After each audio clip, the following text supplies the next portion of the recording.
Colt. Ryan. Jenny? Andy.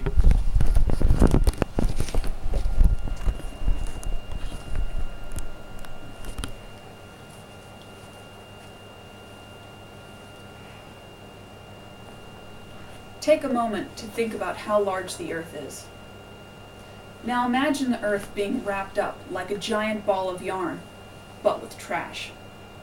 According to keepamericabeautiful.org, in 2009, Americans alone produced enough trash to circle the Earth 24 times. If everyone were to recycle just one item, a can, or some paper, then the amount of trash that we produce would be reduced significantly. I started by recycling my juice containers, milk cartons, and cereal boxes. The Earth only has so much raw material that we can continue to take from to survive. Learning how to reduce, reuse, and recycle can help to preserve our planet. One of the biggest issues with a growing population is the amount of trash and waste that's produced and where it all goes. In a recent article from greentechmedia.org, it explained that the United States, compared to other European nations, is behind the power curve in waste management. Almost 70% of our waste goes to landfills, whereas those other European nations only have 1% or less. Even though postcom.org showed that the number of landfills has decreased in the last 30 years in America, the actual volume and capacity of these landfills has increased. Just as those European nations have proved, we can downsize, if not entirely eliminate, the amount of waste that we create. One of the many ways to rid of this problem would be through reduction. Reducing the amount of trash and waste that we create can be fairly simple. One of the many ways would be to buy products that use less packaging material. This is one of the things that I've noticed over the last several years with water bottle caps. They used to have 3 and 4 rings to screw them down. Now it's down to about 1.5 to 2 rings. The United States Environmental Protection Agency states that when manufacturers make products with less packaging, they use less material, which reduces the amount of waste and cost. So what does this mean for you? Well, those extra savings are then passed along to the consumer. That's why buying in bulk is so attractive. It uses less packaging and saves money. Another way to reduce would be to stop using disposable and one-time use products.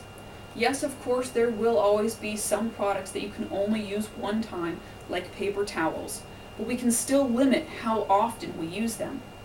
I, for example, have a drawer full of kitchen towels. I find them much more convenient to use than constantly having to go back and grab a paper towel to wipe my hands, and then another one to clear off the counter, continually filling up my trash can. Some forms of reducing go hand in hand with reusing. Another method to limit the amount of garbage that goes into landfills is to reuse. Just because all of the pickles have been eaten doesn't mean that the jar has to be thrown away. One of my coworkers reuses her old jars for her leftovers. This is also one of the many reasons why I enjoy eating at Thai restaurants, because whatever food I haven't finished, they'll put them in plastic containers. Then I get to take those containers home and reuse them for my own personal storage. In addition to jars and containers, reusable grocery bags are an excellent buy. Depending upon the store that you go to and what type of bag you get, it can cost anywhere from $1 to $10. I have a few of them myself, and I'm amazed at how often I use them and how much they've paid for themselves. Each time I go to the grocery store with my bags, I end up getting $1 off of my purchase. So in just a couple of uses, my bags have paid for themselves. Some of these bags are even made entirely of recycled material. One more step to cut down on the amount of waste that goes into landfills is by recycling. Recycling will help to reduce the volume of stuff that's pumped through the landfills each and every day. The first thing to do is to find out what types of materials are recyclable. WasteManagement.com has a list of items grouped by metals, paper and cardboard, glass, plastics, batteries and bulbs, and electronics.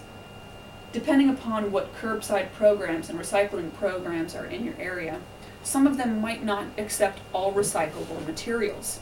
Glass is one of those. If you don't have recycling in your area, or if it's just too expensive, then there are other drop-off locations that you can take your recyclable goods to. This is actually what I have to do with all of my glass jars and bottles because my current recycling program doesn't accept glass. Another way to recycle would be through donation. There is no point in throwing away old clothes, dishes, pots and pans, furniture and the like, especially if they are in decent condition. You can donate these items to places like Goodwill, the Salvation Army, thrift shops, and other donation centers. You're not only helping the environment, but you're helping those in need.